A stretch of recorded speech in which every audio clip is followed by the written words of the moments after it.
gagamitin nila ang kanilang kamay.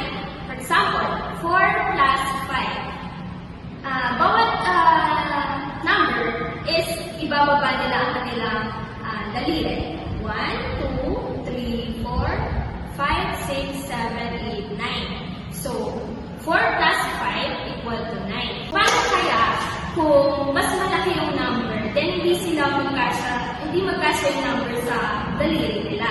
So, iisipin nila yung malaking number, then itutuloy nila sa kanilang daliri. For example, 7, 8, 9, 10, 11, 12. So, 7 plus 5 equal to 12. Ngayon naman, nalaman niyo na yung 1 digit na tinuro ni Teacher Liana kanina. Ngayon, dadako naman tayo sa 2 digit. Gaya ng sabi ni Teacher Liana kanina, gagamitin natin yung method na 7 in your head, 5 in your fingers. So, 7, 8, 9, 10, 11, 12. So, ang sagot dito, 12. Yung 2 sa baba, tapos carry 1, 4.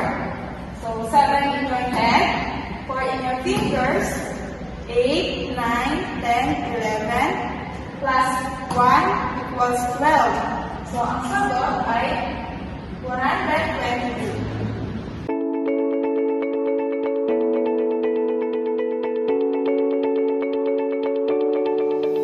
Ngayon naman, dumako naman tayo sa subtraction. Magbibigay ako ng strategy na hindi na kailangan mag-cancel or borrow sa ibang number. Bali, 1 plus 3 is equals to 4.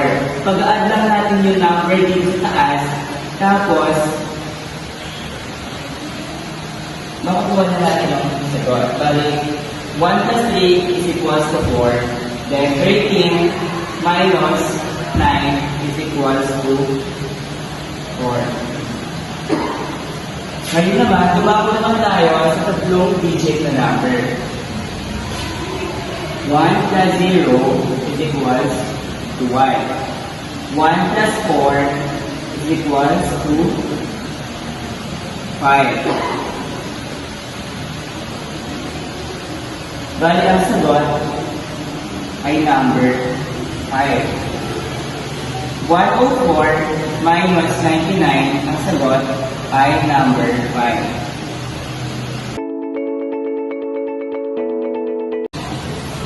So, gagawin naman natin ngayon yung no borrowing. Pero i-explain ko muna sa inyo kung bakit naging yung method at simple yan. Diba natin, 100 minus 30. So, mag-borrow ka dito ng 1. So, magiging 9.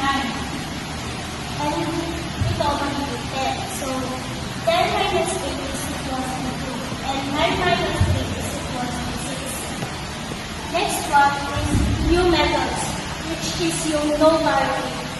Ang gagawin natin is 100 minus 1 and 38 minus 1. 100 minus 1 is equals to 99. And 38 minus 1 is equal to 37. So, 9 minus 7 is equal to 2. And 9 minus 3 is equal to 6.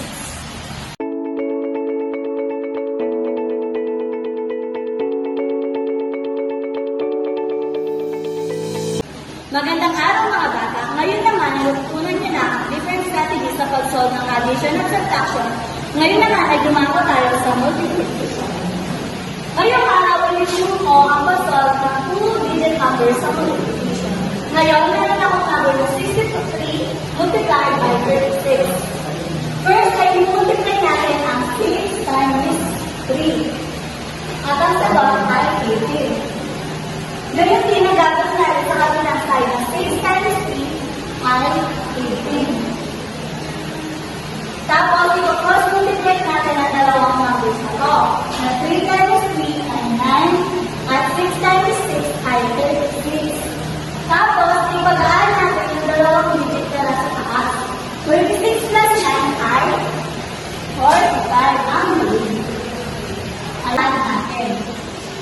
Bring down 8. 1 plus 5 is 6. 8 plus 4 is 12. Then 1 plus 1 is equals to 2. Ngayon, nasa box of 63 times 36 ay 2,260. So ngayon, sa multiplication naman tayo.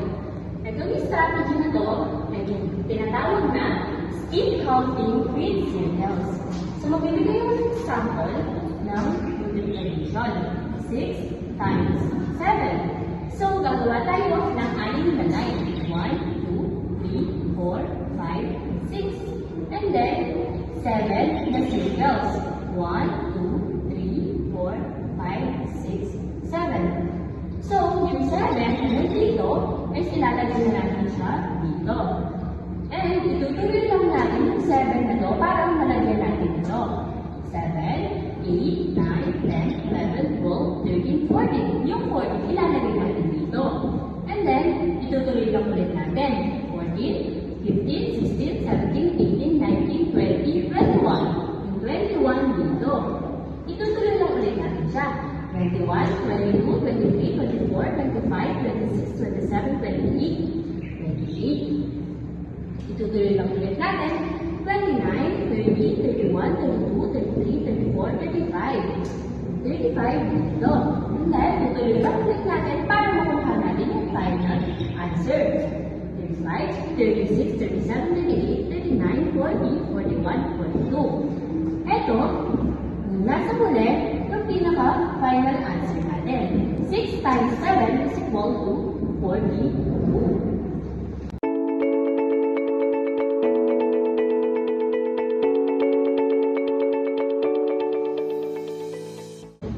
So now, let's try to solve division using 3 digits. So the first thing is, ang gagawin natin is i-divide natin yung first digit sa 7. Ilang 7 ba yung magagawa natin sa 9? So let's try. 1, 2, 3, 4, 5, 6, 7, 8, 9. 1, 2, 3, 4, 5, 6, 7. That's 1. And then, meron na lang natin yung dalawa. So, hindi na siya pwede sa 9. So, right lang. And then, next step is the multiplication. So, 1 times 7 is equal to 7. Now, next step is the subtraction. We're going to subtract this 2. So, 9 minus 7. So, makikita natin dito, meron tayong remainder na 2. So, 9 minus 7 is equals to 2. Next, bring down. We're going to bring down the second digit, which is yung 1. Ilang 7 ba yung magagawa natin sa 21? 1, 2, 3, 4, 5, 6, 7, 8, 9, 10, 11, 12, 13, 14, 15, 16, 17, 18, 19, 20, and 21. 1, 2, 3, 4, 5, 6, 7. 1. 1, 2, 3, 4, 5, 6, 7. 2. 1, 2, 3, 4, 5, 6, 7. 3. So, makakagawa tayo ng 3, 7 sa 21. So, 3 times 7 is equals to 21. So, 0. Now, i-bring down natin yung last number na 7. The last step. Now, 7 divided by 7 is equals to 1. And 1 times 7 is equals to 7. So, ang remainder is 0.